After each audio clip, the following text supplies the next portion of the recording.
بسم اللہ الرحمن الرحیم۔ ابرہہ کا انجام۔ ابرہہ کے ہاتھی کو اٹھانے کی مسلسل کوشش جاری تھی کہ اچانک سمندر کی طرف سے ان کی طرف اللہ تعالیٰ نے ابابیلیوں کو بھیج دیا۔ وہ ٹڈیوں کے جھنڈ کی طرح آئیں۔ دوسری طرف عبد المطلب مکہ میں داخل ہوئے، حرم میں پہنچے اور کعبہ کی دروازے کی زنجیر پکڑ کر ابرہہ اور اس کے لشکر کے خلاف فتح کی دعا مانگی۔ ان کی دعا کے الفاظ یہ تھے: اے اللہ، یہ بندہ اپنے قافلے اور اپنی جماعت کی حفاظت کر رہا ہے، تو اپنے گھر یعنی بیت اللہ کی حفاظت فرما۔ ابرہہ کا لشکر فتح نہ حاصل کر سکے، ان کی طاقت تیری طاقت کے آگے کچھ بھی نہیں۔ آج صلیب کامیاب نہ ہو۔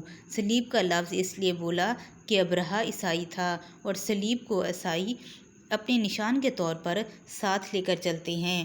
اب انہوں نے اپنی قوم کو ساتھ لیا اور ہیرا پہاڑ پر چڑھ گئے، کیونکہ ان کا خیال تھا کہ وہ ابرہہ کا مقابلہ نہیں کر سکیں گے۔ اور پھر اللہ تعالیٰ نے پرندوں کے جھنڈ بھیج دیے۔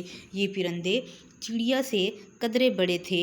ان میں سے ہر پرندے کی چونچ میں پتھر کے 3 ٹکڑے تھے۔ یہ پتھر پرندوں نے ابرہہ کے لشکر پر گرانے شروع کیے۔ جوں ہی یہ پتھر ان پر گرے، ان کے ٹکڑے ٹکڑے ہو گئے، بالکل اسی طرح جیسے آج کسی جگہ اوپر سے بم گرایا جائے تو جسموں کے ٹکڑے اڑ جاتے ہیں۔ ابرہہ کا ہاتھی محمود البتہ ان کنکریوں سے محفوظ رہا، باقی سب ہاتھی تہس نہس ہو گئے۔ یہ ہاتھی 13 عدد تھے، سب کے سب کھائے ہوئے نحوست کے مانند ہو گئے، جیسا کہ سورۃ فیل میں آتا ہے۔ ابرہہ اور اس کے کچھ ساتھی تباہی کا یہ منظر دیکھ کر بری طرح بھاگے، لیکن پرندوں نے ان کو بھی نہ چھوڑا۔ ابرہہ کے بارے میں طبقات میں لکھا ہے کہ اس کے جسم کا ایک ایک عضو الگ الگ ہو کر گرتا چلا گیا، یعنی وہ بھاگتا رہا تھا اور اس کے جسم کا ایک ایک حصہ الگ ہو کر گر رہا تھا۔ دوسری طرف عبد المطلب اس انتظار میں تھے کہ کب حملہ ہوتا ہے، لیکن حملہ آور جب مکہ میں داخل نہ ہوئے تو وہ حالات معلوم کرنے کے لیے نیچے اترے۔ مکہ سے باہر نکلے تب انہوں نے دیکھا کہ سارا لشکر تباہ ہو چکا تھا۔ خوب مال غنیمت ان کے ہاتھ لگا، بے شمار سامان ہاتھ آیا، مال میں سونا چاندی بھی بے تحاشا تھے۔ لشکر میں سے کچھ لوگ ایسے بھی تھے جو واپس نہیں بھاگے تھے یا مکہ میں رہ گئے تھے۔ ان میں ابرہہ کے ساتھی کا مہاوت بھی تھا، جو محمود کو آگے لانے میں ناکام رہا تھا۔ ہمارے نبی حضرت محمد صلی اللہ علیہ وآلہ وسلم اس واقعے کے چند دن بعد پیدا ہوئے۔ آپ جس مقام میں پیدا ہوئے وہ صفا پہاڑی کے قریب تھا۔ حضرت کعب احبار رضی اللہ عنہ روایت کرتے ہیں کہ میں نے تورات میں پڑھا تھا کہ رسول اکرم صلی اللہ علیہ وسلم کی پیدائش مکہ میں ہو گئی۔ یہ کعب پہلے یہودی تھے، اس لیے تورات پڑھا کرتے تھے۔ دنیا میں آتے ہی حضور نبی اکرم صلی اللہ علیہ وآلہ وسلم روئے۔ حضرت عبد الرحمن بن عوف رضی اللہ عنہ کی والدہ کہتی ہیں کہ جب حضرت آمنہ کی ہاں ولادت ہوئی تو میں وہاں موجود تھی۔ آپ صلی اللہ علیہ وسلم میرے ہاتھوں میں آئے۔ یہ غالباً ادائے دایا تھی، ان کا نام شفا تھا۔ فرماتی ہیں کہ جب آپ میرے ہاتھوں میں آئے تو روئے۔ آپ کے دادا عبد المطلب کو آپ کی ولادت کی اطلاع دی گئی تو اس وقت خانہ کعبہ کا طواف کر رہے تھے۔ اطلاع ملنے پر گھر آئے، بچے کو گود میں لیا۔ اس وقت آپ کی والدہ نے ان سے کہا، یہ بچہ عجیب ہے، سجدے کی حالت میں پیدا ہوا ہے، یعنی پیدا ہوتے ہی اس نے پہلے سجدہ کیا، پھر سجدے سے سر اٹھا کر انگلی آسمان کی طرف اٹھائی۔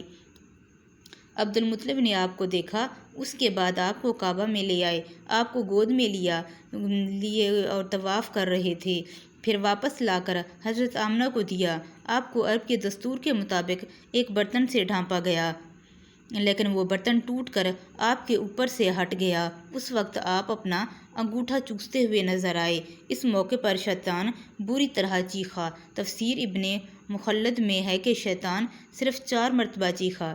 پہلی بار اس وقت جب اللہ تعالیٰ نے اسے ملعون ٹھہرایا، دوسری بار اس وقت جب اسے زمین پر اتارا گیا، تیسری بار اس وقت چیخا جب حضرت صلی اللہ علیہ وسلم کی پیدائش ہوئی، اور چوتھی مرتبہ اس وقت جب نبی اکرم صلی اللہ علیہ وسلم پر سورۃ فاتحہ نازل ہوئی۔ اس موقع پر حضرت حسان بن ثابت رضی اللہ عنہ کہتے ہیں میں 8 سال کا تھا، جو کچھ دیکھتا اور سنتا تھا اس کو سمجھتا تھا۔ ایک صبح میں نے یثرب یعنی مدینہ منورہ میں ایک یہودی کو دیکھا۔